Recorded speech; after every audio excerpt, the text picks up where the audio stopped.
आज हम लोग सीखेंगे तारों का जीवन चक्र के बारे में। तो हम लोग पिछले क्लास में देख लेते तारा कैसे बनता है।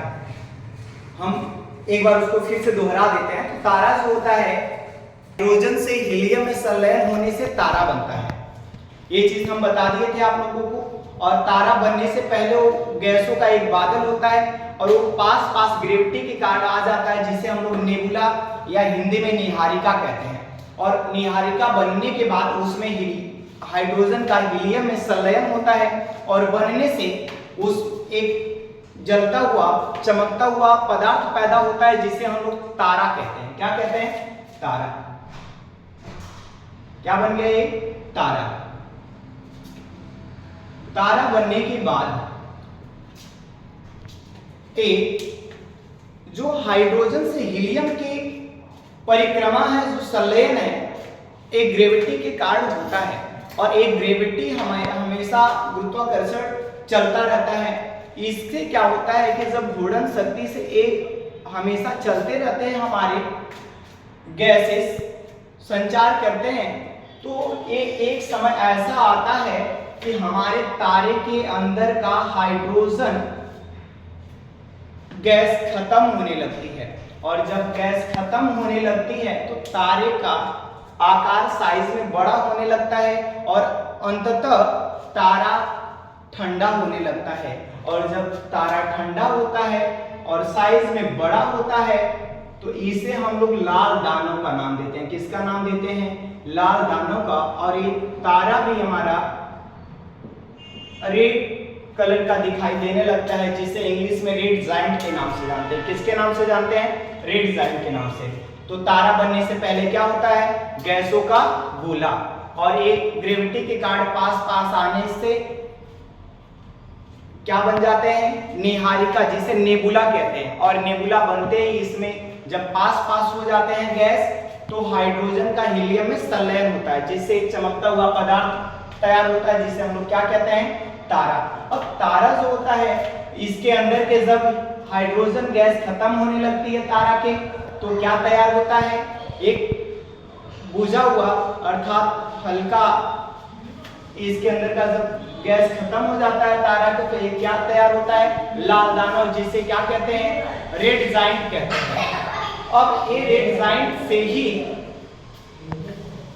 आगे चल के बौने तारे का विकास होता है। उस तारे को हम लोग कहते हैं श्वेत वामन। क्या बोलते हैं? श्वेत वामन। और इंग्लिश में हम लोग कहते हैं व्हाइट डॉर्फ। क्या बोलते हैं? White dwarf. अब ऐसी कंडीशन में ये जो लाल दाना होता है, ये हल्का हल्का इसके अंदर लाइट होती है, चमक होती है। जब हल्का हल्का चमकता है तो उस तारे को हम लोग कहते हैं श्वेत वामन, और इंग्लिश में कहते हैं व्हाइट डॉर्फ। और जब ये पूरी तरीके से चमकना बंद कर देता है तो इसे कहते हैं काला वामन। क्या बोलते हैं? काला वामन। और इंग्लिश में कहते हैं इसे ब्लैक डॉर्फ। क्या बोलते हैं? Black dwarf. यानी कि ब्लैक डॉर्फ बनने से पहले तारा किस में होता है? श्वेत वामन या व्हाइट डॉर्फ। व्हाइट डॉर्फ से पहले किस में होता है? लाल दानव में। ये जो काम होता है, ये जो स्थिति आती है, वो केवल छोटे तारों में होता है। यदि तारा बड़ा है तो ऐसी कंडीशन में तारे जो होते हैं भड़क जाते हैं।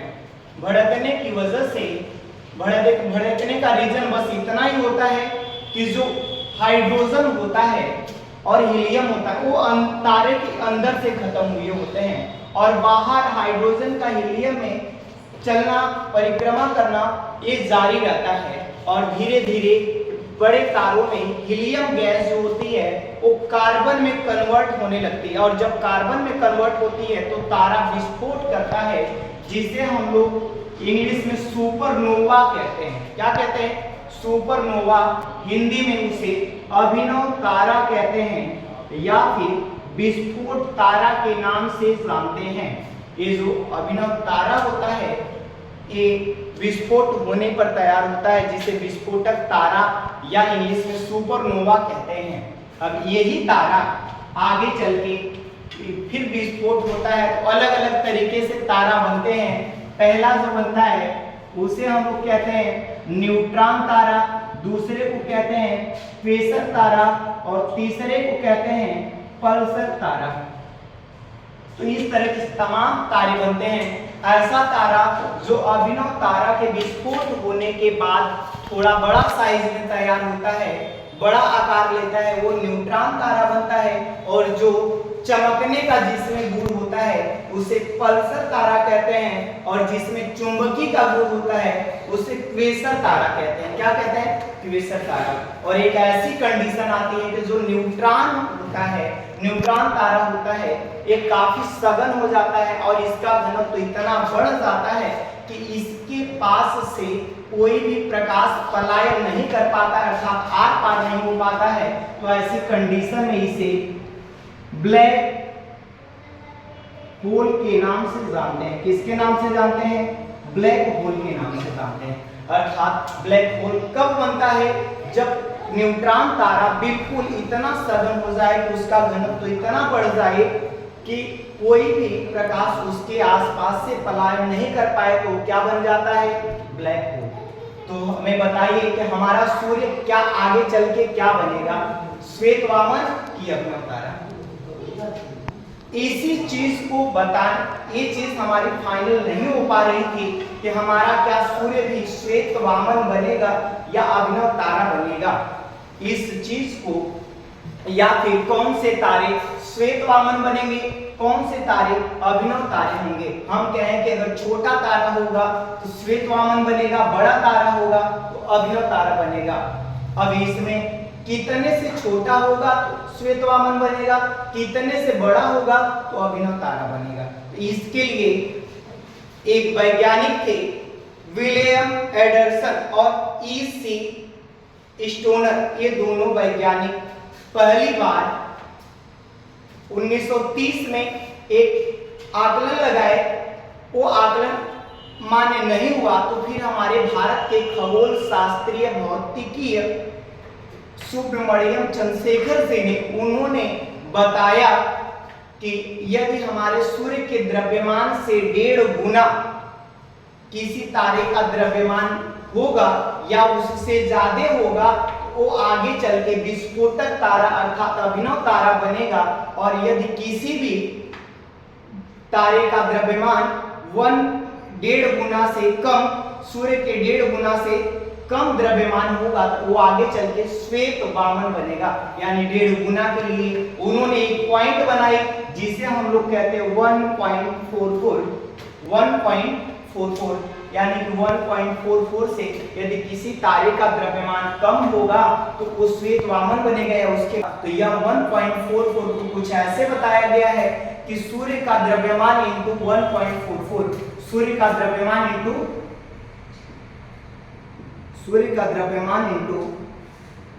1.44 यानी सूर्य के द्रव्यमान से 1.44 किसी तारे का द्रव्यमान होगा तो वो क्या बनेगा? श्वेत वामन। अगर उससे कम होगा तो श्वेत वामन। अगर सूर्य के द्रव्यमान इंटू 1.44 से ज्यादा द्रव्यमान होगा किसी तारे का तो वो क्या बनेगा? अभिनव तारा। और अभिनव तारा ही आगे चल के न्यूट्रॉन, क्वेसर और पल्सर में बनते हैं। तो हमें बताइए कि हमारा सूर्य कभी भी ब्लैक होल बनेगा क्या? कभी नहीं बनेगा। इसलिए नहीं बनेगा कि जो हमारे खगोल शास्त्री वैज्ञानिक थे, उन्होंने सुब्रमण्यम चंद्रशेखर जी ने, उन्होंने बताया कि सूर्य के द्रव्यमान से 1.5 गुना अगर बड़ा होगा तब अभिनव तारा, यानी सीमा रेखा जो है वो किसको खींच दी गई? सूर्य का द्रव्यमान। यानी कि अगर हमारा सूर्य का द्रव्यमान जो है वो सीमा रेखा के बराबर है या उसके अंदर है, इसलिए हमारा सूर्य जो होगा आने वाले समय में जब उसका लगभग, अभी तो सूर्य का जीवन चक्र बहुत बड़ा है, लगभग वो 5 अरब साल जिंदगी जी लिया है, 5-6 अरब साल अभी उसकी जिंदगी बाकी है। तो जीने के लिए तो जो अभी जिंदगी उसकी बाकी है वो जब बिता लेगा तो जब आगे चलेगा तो वो किस में कन्वर्ट होगा? श्वेत वामन में, जिसे हम लोग कहते हैं व्हाइट डॉर्फ। फिर आगे चल के अंततः हमारे सूर्य का विनाश हो जाएगा, वो बंद हो जाएगा, उसका प्रकाश बंद हो जाएगा, यानी कि वो किसमें कन्वर्ट हो जाएगा, काला वामन में। हमारा सूर्य कभी भी ब्लैक होल नहीं बनेगा, क्योंकि हमारे खगोल शास्त्री वैज्ञानिकों ने कहा है कि सूर्य के द्रव्यमान से 1.5 गुना जो बड़ा होगा वही अभिनव तारा बनेगा, जो उससे कम होगा वो क्या बनेगा, श्वेत तारा। अर्थात जो सीमा रेखा है वो सूर्य पर फिक्स कर दी गई है और इस सीमा रेखा का जो मानक बताया गया है 1.44। तो 1.44 से जब ज्यादा होगा कोई तो क्या बनेगा, अभिनव तारा, जब उससे कम होगा तो श्वेत तारा। तो हमें बताइए कि कोई भी तारा, श्वेत तारा या अभिनव तारा बनने से पहले वो क्या होता है, किस में होता है, रेड जाइंट में। किस में होता है, रेड जाइंट में, जिसे हम लोग क्या कहते हैं, लाल दानव। क्या बोलते हैं, लाल दानव। यदि वो लाल दानव बड़ा होता है तो वो बहुत बड़ा होगा तो क्या करेगा, विस्फोट करेगा। विस्फोट करेगा तो क्या बनेगा, अभिनव तारा। अगर छोटा होगा तो फिर आगे चल के क्या बनेगा, श्वेत वामन। श्वेत वामन से क्या बनेगा, काला वामन। और अगर बहुत बड़ा है तो क्या बनेगा, अभिनव तारा। क्या बनेगा, अभिनव तारा। अभिनव तारा से क्या निकलेगा, न्यूट्रॉन। न्यूट्रॉन से क्वेसर, क्वेसर से पल्सर। सबसे अगर बड़ा अभिनव तारा में जो न्यूट्रॉन होगा वो आकार में सबसे बड़ा होगा। चमकने वाला होगा तो कौन सा होगा, पल्सर। अगर चुंबकीय होगा तो क्या होगा, क्वेसर। और न्यूट्रॉन तारा आगे चल के क्या बनेगा, ब्लैक होल। अब हम लोग जानेंगे आकाश गंगा क्या होती है। आकाश गंगा कहते किसे हैं। ये जो आकाश गंगा होती है, तारों के समूह को आकाश गंगा कहते हैं। तारों के समूह को क्या कहते हैं, आकाश गंगा। तारों के समूह को आकाश गंगा कहते हैं। आकाश गंगा किसे कहते हैं, तारों के समूह को आकाश गंगा कहते हैं। ये जो आकाश गंगा होती है, हमारे कुल ब्रह्मांड में लगभग 100 अरब आकाश गंगा है। कितनी आकाश गंगा है, 100 अरब आकाश गंगा है। हमारे कुल ब्रह्मांड में 100 अरब आकाश गंगाएं हैं। कितनी आकाश गंगाएं हैं, 100 अरब। तो आप सोच सकते हैं कि तारे कितने होंगे। हमारे ब्रह्मांड में कुल कितनी आकाश गंगाएं होंगे, इस तरह से 100 अरब आकाश गंगाएं हैं। और एक आकाश गंगा में लगभग 100 अरब तारे होते हैं। एक आकाश गंगा में लगभग 100 अरब तारे होते हैं। यानी कि जो स्टार हम लोग कहते हैं इंग्लिश में जिसे, यानी कि सूर्य हमारा एक स्टार है। यानी एक आकाश गंगा में 100 अरब सूर्य होते हैं। कितने सूर्य होते हैं, 100 अरब सूर्य होते हैं। और हम लोग कल्पना करने वाली बात है, हम लोग एक सूर्य देखते हैं तो इतना अचरज में पड़ जाते हैं। इस तरह से हमारे एक आकाश गंगा में लगभग 100 अरब तारे हैं। कितने तारे हैं, 100 अरब तारे हैं। और जिस आकाश गंगा में हम लोग रहते हैं उस आकाश गंगा को हम लोग क्या कहते हैं, मंदाकिनी। क्या कहा जाता है, मंदाकिनी। जिस आकाश गंगा में हम लोग रहते हैं उस आकाश गंगा को क्या कहते हैं, मंदाकिनी। क्या कहते हैं, मंदाकिनी। इसे इंग्लिश में मिल्की वे कहा जाता है। क्या कहा जाता है, मिल्की वे। मान लीजिए हमारी मंदाकिनी यहाँ है। कहाँ है, मंदाकिनी यहाँ है, जिसे हम लोग इंग्लिश में क्या कहेंगे, मिल्की वे। क्या कहेंगे, मिल्की वे। इस मिल्की वे में लगभग 100 अरब तारे हैं। इस मिल्की वे में ही नहीं, जितने भी ब्रह्मांड में हमारे, मैंने कहा कि 100 अरब तारे हैं और 100 अरब आकाश गंगाएं हमारे ब्रह्मांड में हैं। और एक आकाश गंगा में लगभग 100 अरब तारे हैं। कुल कितने तारे हैं, एक आकाश गंगा में 100 अरब। और पूरे ब्रह्मांड में लगभग कितने आकाश गंगाएं हैं, 100 अरब आकाश गंगाएं हैं। ठीक है। और ये जो हमारे पास आकाश गंगा है, इसका आकार जो होता है स्पाइरल टाइप होता है। किस टाइप का होता है, स्पाइरल टाइप होता है। किस टाइप का होता है, स्पाइरल टाइप, कुछ इस तरीके का, जिसे हम लोग कहते हैं सर्पिलाकार। स्पाइरल मतलब सर्पिल, स्पाइरल मतलब सर्पिल, जिसे हम लोग कहते हैं सर्पिलाकार। तो हमारे आकाशगंगा का आकार कैसा है? सर्पिलाकार। अब इस सर्पिलाकार की जो एक केंद्र भुजा है इसे हम लोग बल्ज कहते हैं। किसके नाम से जानते हैं? बल्ज के नाम से जानते हैं। आकाशगंगा की भुजा को हम लोग किसके नाम से जानते हैं? बल्ज के नाम से जानते हैं। और हम लोग जहां पे रहते हैं अर्थात हमारा सौरमंडल जहां पे रहता है वो हमारे आकाशगंगा की बाहरी भुजा के छोर पर रहता है। कहां पे? बाहरी भुजा पर स्थित है। मान लीजिए हमारा सौरमंडल यानी जहां हम रहते हैं हमारे सौरमंडल कहां स्थित है? इस यहाँ पे बाहरी भुजा पे। और जहां पे हमारा सौरमंडल रहता है या है उस भुजा को हम लोग कहते हैं ओरायन सिग्नस भुजा। क्या कहते हैं? ओरायन सिग्नस भुजा। किसके नाम से जानते हैं? ओरायन सिग्नस भुजा के नाम से जानते हैं। तो हमें बताइए हमारे ब्रह्मांड में कुल कितनी आकाशगंगाएं हैं? 100 अरब आकाशगंगाएं। कितनी आकाशगंगाएं हैं? 100 अरब। और जिस आकाशगंगा में हम रहते हैं उसका नाम क्या देते हैं? मंदाकिनी। इंग्लिश में क्या कहते हैं? मिल्की वे। और आकाशगंगा का आकार कैसा होता है?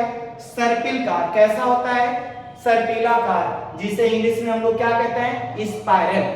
स्पाइरल के बीच में एक केंद्र होता है जिसे हम लोग क्या कहते हैं? बल्ज। यानी आकाशगंगा के बीच में एक केंद्र होता है जिसे हम लोग क्या कहते हैं? बल्ज। और जिस भाग पर हम लोग रहते हैं उस भाग को हम लोग क्या कहते हैं? ओरायन सिग्नस भुजा।